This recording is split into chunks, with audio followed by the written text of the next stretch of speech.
May nakakakilala pa ba sa prutas na ito? Nabihira na lamang makita sa lugar natin o sa lugar nyo. May bunga na kasi ang prutas namin ito at araw-araw akong namumulot ng mga bunga nito. Kung hindi pa kayo nakakakita ng ganitong prutas ay ganito po ang itsura niya sa malapitan. Tingnan nyo mabalahibo siya. Malayo pa lang ay amoy na amoy mo na mabolo ang prutas na ito dahil sa kanyang kakaibang angking amoy. Alam nyo po ba kung paano kainin yan? Tara, samahan nyo ako. Ganito po ang itsura niya kapag wala pong balahibo. Pink na pink. Ganito, hugasan nyo muna at kuha kayo ng panghugas ng kaldero basta magaspang. Madaling-madali naman lang yan na gawin. Kung nakakakain ka talaga ng mabolo o yung tinatawag na kamagong ay alisin mo yung mga balahibo sa kanyang balat. Wow! Makinis na ang mabolo. Hindi po ako ang naglinis.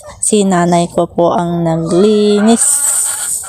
Hindi ko kasi mabidyo kung ako lang. Kaya pinalinis ko na lang kay nanay ko. Kaya nga tignan nyo, dalawa na lang yung natira kasi hindi ko na naibidyo nung hinugasan ko yung mga nauna. Diba madami yung nasa palanggana? Excited na ba kayong balatan natin ito? Tara, samahan niyo akong kainin ito. Ang sarap-sarap. Pink na pink.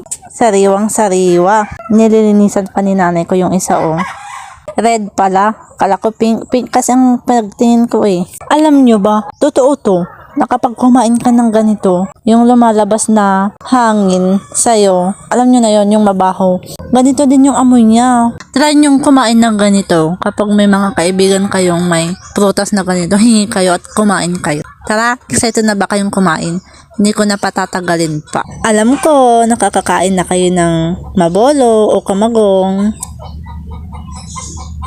Hati na lang tayo dyan para walang lugi kasi dadalawa lang naman itong nandito. Ang masarap dito, katamtaman lang yung tamis niya, hindi katulad ng ibang prutas. Parang kapag kakainin mo, parang bulak. Alisin na lang natin yung bulok. Kung nagustuhan nyo po ang video ko, huwag nyo pong kalimutan na i-like at i-subscribe ang aking YouTube channel. Maraming salamat po. Tara, kain po tayo ng mabolo.